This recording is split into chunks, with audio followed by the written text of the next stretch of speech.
एक बार गौतम बुद्ध अपने भिक्षुओं के साथ एक वृक्ष के नीचे बैठकर विश्राम कर रहे थे। उस वृक्ष की छांव में बुद्ध अपने भिक्षुओं की जिज्ञासा दूर कर रहे थे। बुद्ध के सभी भिक्षु एक एक करके उनसे प्रश्न पूछ रहे थे और गौतम बुद्ध उनके प्रश्नों के उत्तर दे रहे थे। बुद्ध के उन भिक्षुओं में कुछ भिक्षु ऐसे भी थे जो कुछ समय पहले ही संघ से जुड़े हुए थे, जिसके कारण अभी उनके भीतर वो समझ पैदा नहीं हुई थी जो गौतम बुद्ध के प्रवचनों को समझ सके।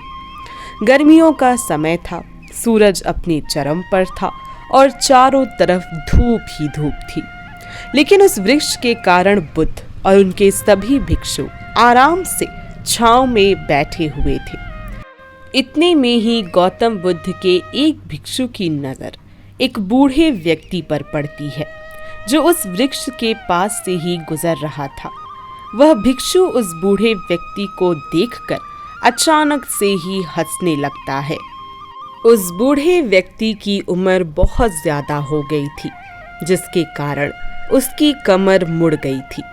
उस बूढ़े व्यक्ति के हाथ में एक डंडा था, जिसका सहारा लेकर वो बूढ़ा व्यक्ति अपनी मंजिल तक पहुंचने का प्रयास कर रहा था। उस बूढ़े व्यक्ति का शरीर केवल हड्डियों का ढांचा मात्र था। अपने भिक्षु को हंसते हुए देख बुद्ध उससे कहते हैं कि मेरे प्रिय भिक्षुओं, कृपया कर हंसो मत, क्योंकि जिस व्यक्ति को देखकर तुम अभी हंस रहे हो वो कोई साधारण व्यक्ति नहीं है, बल्कि वो व्यक्ति इसी क्षण तुम्हारे जीवन को रूपांतरित करने की क्षमता रखता है। जो आज तक मैं तुम्हें सिखा नहीं पाया, वो ये बूढ़ा व्यक्ति तुम्हें सिखा रहा है।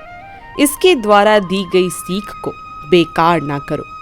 बुद्ध की ये बात सुनकर वह भिक्षु बुद्ध से कहता है, मुझे क्षमा करें बुद्ध, पर मुझे ये समझ नहीं आ रहा कि जो एक बूढ़ा व्यक्ति जो खुद अपने शरीर और अपनी बीमारियों से लाचार है, वो मुझे क्या सिखा सकता है।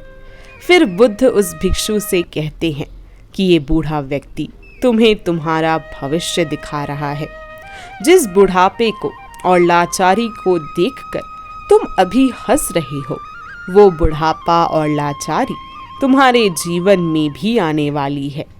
वह बूढ़ा व्यक्ति तुमसे कह रहा है कि अभी समय है इस स्वस्थ शरीर को अच्छे कर्म करने के लिए उपयोग करो।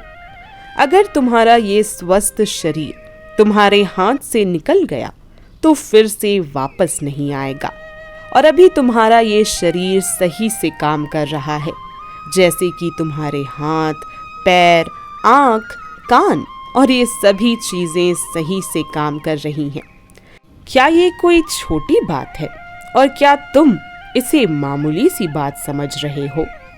ये घटना कोई साधारण घटना नहीं थी जो अभी तुम्हारे साथ घटी, और ये घटना तुम्हारे जीवन को बदलने की क्षमता रखती है। ठीक इसी तरह की एक घटना ने मेरा जीवन बदला था, और इस तरह ही मैं भी आज बुद्ध बन पाया हूँ। फिर वह भिक्षु बुद्ध से कहता है कि क्षमा करें बुद्ध, परंतु मेरे मन में ये विचार ही नहीं आया कि मैं उस बूढ़े व्यक्ति से कुछ सीख सकता हूँ। उसे देखकर केवल मुझे हंसी आ गई।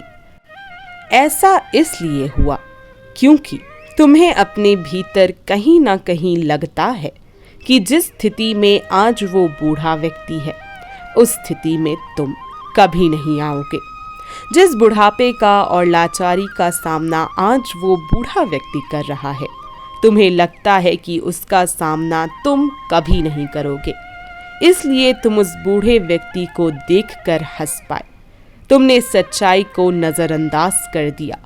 अगर तुम सच्चाई को देख लेते तो चाहकर भी अपने आंखों से आंसुओं को नहीं रोक पाते, परंतु तुमने सत्य को अनदेखा कर दिया और तुम बहुत बड़ी संभावना से चूक गए।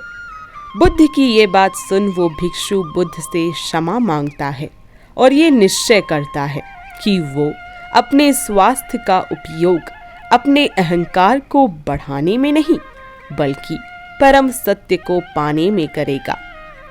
दोस्तों, जो लोग इस कहानी को सुन रहे हैं, हो सकता है कि आप बड़ी बड़ी समस्याओं में हो या हो सकता है कि आप परेशानियों में हो, लेकिन फिर भी एक बात को हमेशा ध्यान में रखना कि जब तक आपका स्वास्थ्य ठीक है तब तक आप किसी भी बड़ी से बड़ी समस्या से बाहर आ सकते हैं।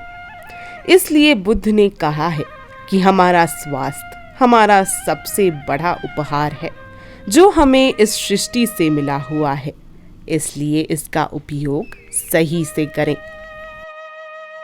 तो दोस्तों, आशा है कि आपको ये कहानी पसंद आई होगी और इस कहानी को सुनकर आपको एक अच्छी सीख मिली होगी। अब मिलते हैं मेरी नेक्स्ट वीडियो में कुछ और ऐसी ही बेहतरीन कहानियों और कुछ प्यारी बातों के साथ। तब तक के लिए राधे राधे, और आप सभी लोगों का ये वीडियो देखने के लिए बहुत बहुत धन्यवाद।